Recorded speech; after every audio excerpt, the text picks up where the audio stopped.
Ukraine air force के spokesperson ने दावा किया कि रूसी सेना के पास दो एडवांस एयरक्राफ्ट हैं, Su-57 फैलन और Su-75 चेकमेट। उन्होंने कहा कि ये एडवांस एयरक्राफ्ट, जिन्हें सुपर प्लेन भी कहा जाता है, 6th जनरेशन के फाइटर एयरक्राफ्ट हैं।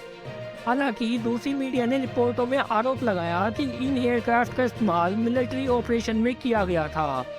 यूक्रेनी वायुसेना ने यूक्रेन के खिलाफ आक्रामक युद्धाभ्यास में इन एयरक्राफ्ट की तैनाती का पता नहीं लगाया। हालांकि इनाट ने यह संभावना भी जताई कि रूसी सेना ने Su-57 और Su-75 को रिमोटली ऑपरेट किया है, क्योंकि कब्जादारियों के एयरक्राफ्ट को एयर डिफेंस ऑपरेशंस के दौरान रडार पर केवल ब्लिप के रूप में देखा गया था। एयरफोर्स स्पोकपर्सन ने इस बात पर जोर दिया कि रशियन फेडरेशन के पास विभिन्न एडवांस एयरक्राफ्ट और हेलीकॉप्टर हैं, जैसे कि Su-30SM, Su-35, Su-34, 25 और Ka-52, जो मुख्य रूप से फ्रंट लाइन ऑपरेशन में उपयोग किए जाते हैं। और ये विमान तकनीकी रूप से बेहतर और अपने यूक्रेनी काउंटर पार्ट से अधिक हैं।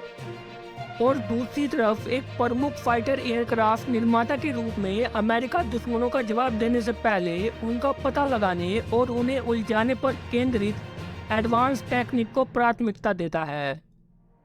हालांकि रूस का Su-57 Fallon new generation fighter, यह दृष्टिकोण एयर शो में विमान के प्रदर्शन को प्रदर्शित करने पर रूस के फोकस से अलग है और इसके बजाय युद्ध में निर्णायक लाभ हासिल करने के लिए अत्याधुनिक तकनीक का उपयोग करने पर जोर देता है। हालांकि इनाट ने दावा किया कि Su-57 और Su-75 6th जनरेशन के एयरक्राफ्ट हैं।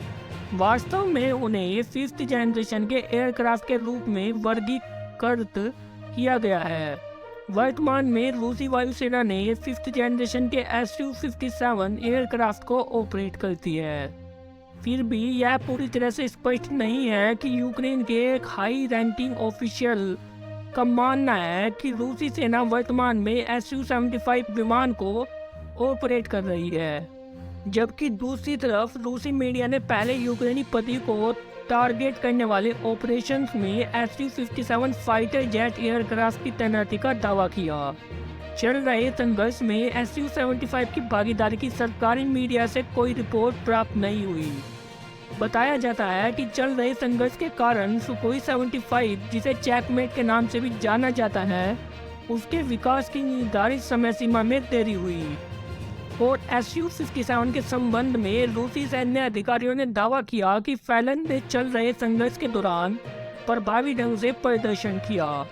राज्य द्वारा संचालित रोसिया 1 टीवी चैनल के साथ एक पिछले साक्षात्कार में डिफेंस मिनिस्टर शोइगु ने कहा कि रूस के विशेष सैन्य अभियान के दौरान Su-57 फैलन ने असाधारण रूप से अच्छा प्रदर्शन किया है।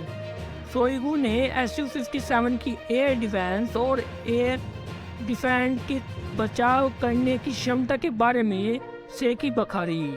उन्होंने विशेष रूप से विमान की ऑन बोर्ड सुरक्षा और युद्ध स्थितियों में इसकी उपयोगिता पर प्रकाश डाला।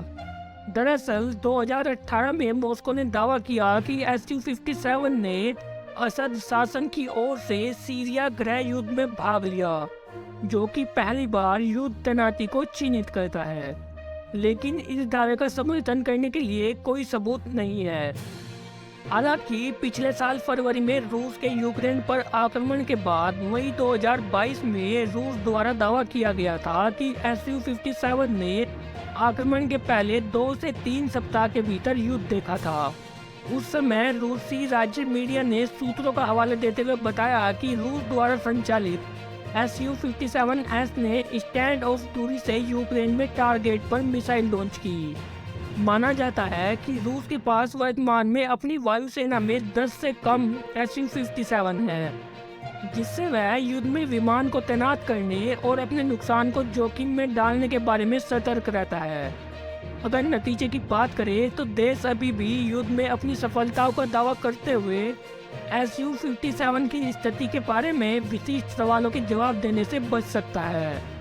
कई पश्चिमी एक्सपर्ट का मानना है कि 2028 तक ऐसे 76 और एयरक्राफ्ट हासिल करने की योजना के साथ रूस यूक्रेन में चल रहे संघर्ष में Su-57 की वास्तविक तैनाती की बजाय प्रचार और अविश्वसनीय दावों पर भरोसा करना जारी रख सकता है। और ऐसी वीडियो देखने के लिए प्लीज़ हमारे चैनल को जरूर सब्सक्राइब करें। धन्यवाद।